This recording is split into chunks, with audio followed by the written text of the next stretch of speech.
Maurice Jackson, for you younger people here, Maurice Jackson was probably the fastest kid who ever wore the black and gold.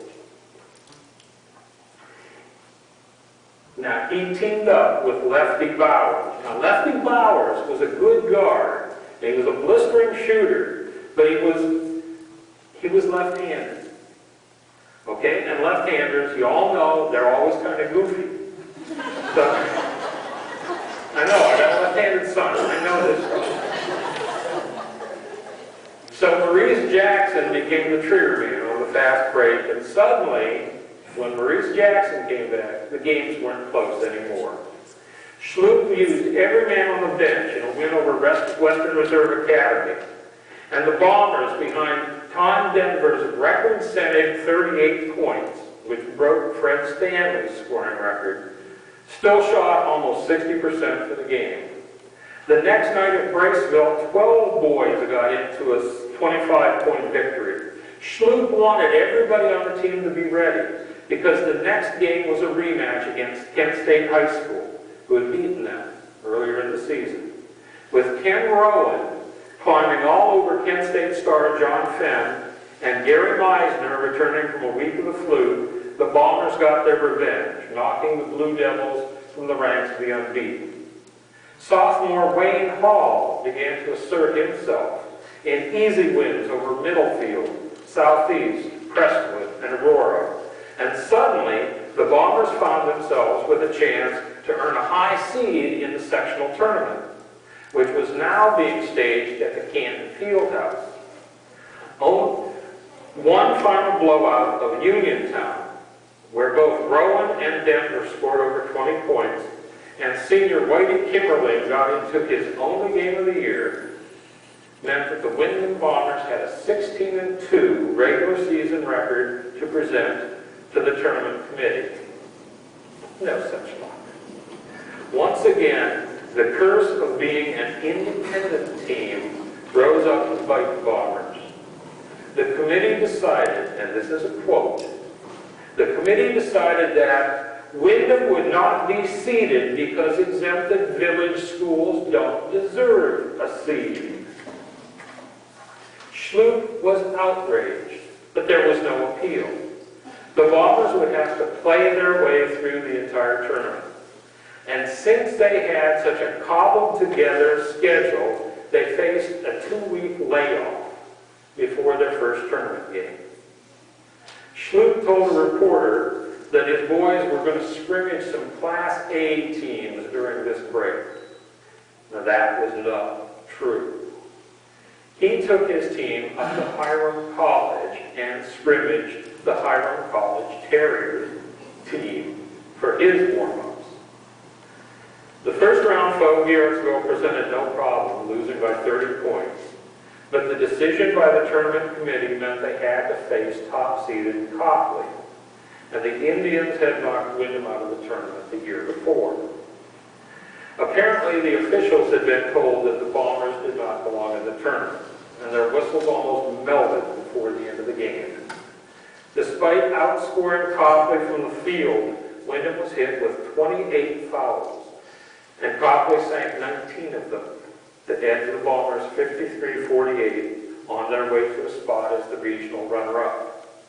Still, a final record of 17-3 is nothing to sneeze at.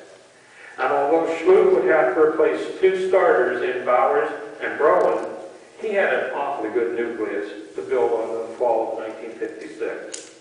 In fact, he told the Record Courier, "Sure, we're going to be tough."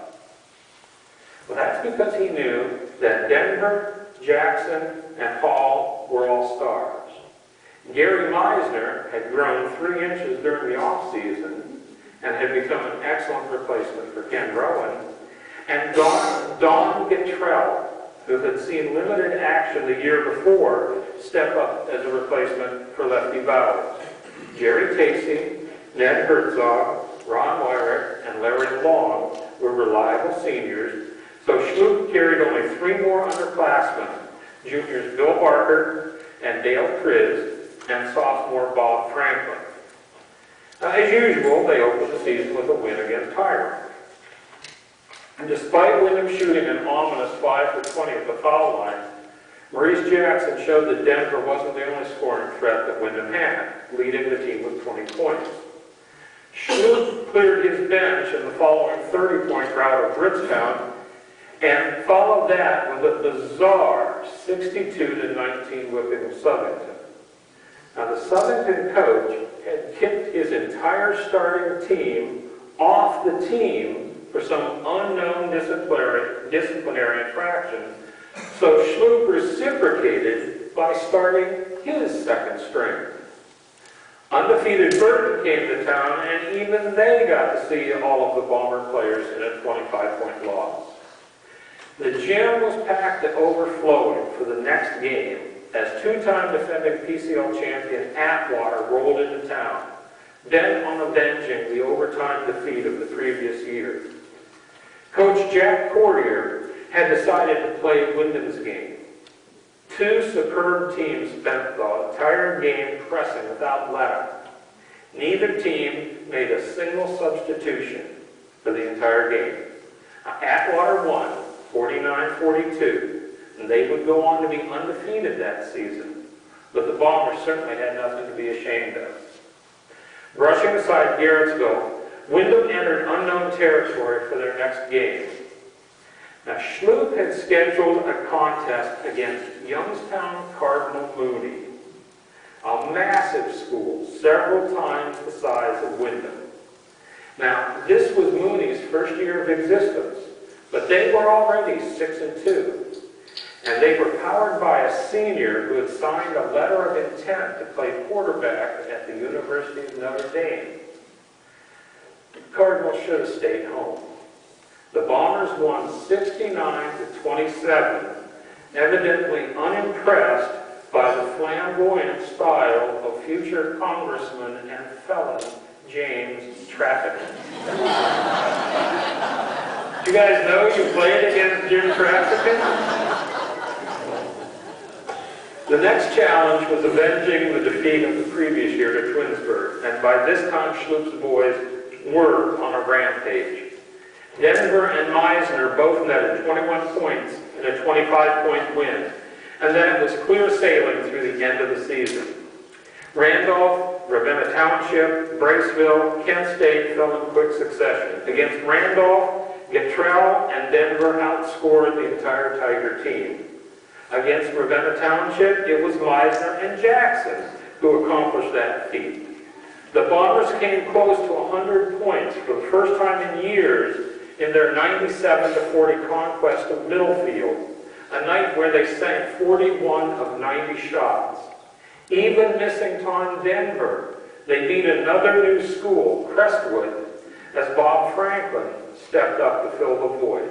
Then came a game for the ages, a game that should have been in the district finals, 13-1 Wyndham against 16-1 Boston Township. Now, Schlup knew it would be tough when he booked it. The Bulldogs were led by a kid named John Jones, a varsity starter for 4 years who was leading Summit County with an almost 30 points per game average. Junior Gary Meisner played the game of his life, scoring 27 points.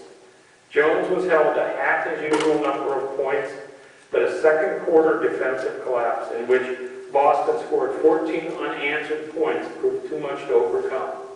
The Bombers fell for the second time that year, 72-65. And the rest of the season wouldn't be any easier. Southeast and Aurora fell without a fight.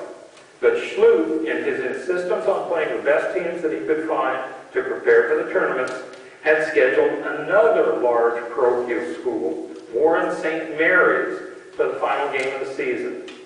Trailing the Mohawks by 2 points with 15 seconds to play, Maurice Jackson grabbed the jump ball and passed to Gary Meisner, who drove the lane to score and tie the game. Except it didn't. The skimpy newspaper account simply states, the officials ruled that the goal didn't count.